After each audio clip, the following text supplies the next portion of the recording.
Watching Showbiz Now, your daily showbiz update. Sold na nga ang nasabing car or ang sports car nitong si Daniel Padilla na kung saan ay napanood nga ng marami o milyon na netizen na ito nga ay inilapit dito kay Boss Toyo kung saan ay hindi nga nagkasundo sa presyo. Pero alam nyo ba na sa kwento, ang nasabing luxury car or ang sports car ni Daniel Padilla ay ibinenta na ni Daniel sa kaibigan ng nagsisell ngayon na agent nito. So, ibig sabihin, hindi natin alam kung magkakilala ba talaga si Daniel at saka yung agent or yung nagbenta na ahente kay Boss Toyo. Dahil kung hindi tayo nagkakamali, ayon sa ating pagkakarinig, ibinenta na ito ni Daniel na ibinenta naman ng kanyang kaibigan. At itong ang agent na to ngayon ang nagbebenta. So kung magkano ang naging bentahan ni Daniel sa kaibigan niya, yun hindi na po natin alam. Pero marami nga ang medyo na-offend sa naging biro at tila ginamit pa nga ng nasabing agent na ito ang pangalan ni Daniel Padilla, which is pagpapatunay lamang na ang nasabing sports car na iyon ay kay Daniel para mas tumaas ang value at para na rin mas mabilis mabili, which is tagumpay naman ang nasabing agent.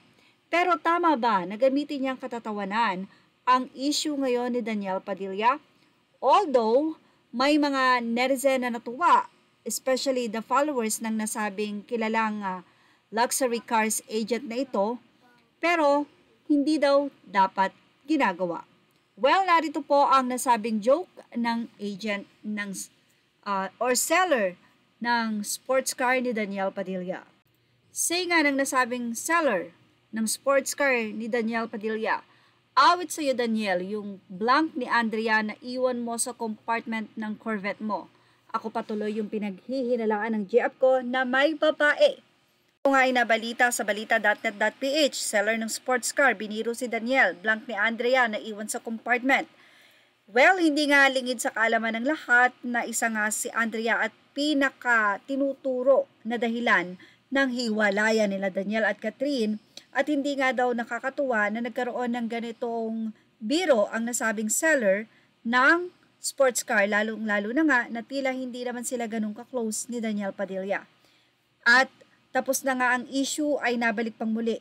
Anyway, narito po ang komento ng mga followers niya sa kanyang Facebook page. Ang ilang mga netizens sa nasabi nga pong joke na ito ni Friends, sabi niya, hahaha, Brody, aminin mo na, dinadawit mo pa si Daniel. Say naman ng isa, aminin ko na, kay JD talaga yon. Say naman ng isa, ayos, pinasa pa mga hahaha. Huli pero hindi kulong. Isa naman ang tila na pa real talk, aniya. Gusto mo lang yatang sumikat ng damay ka pa. Ano ba sa inyo sa ating update na ito? Ilagay na ang inyong opinion sa ating comment section.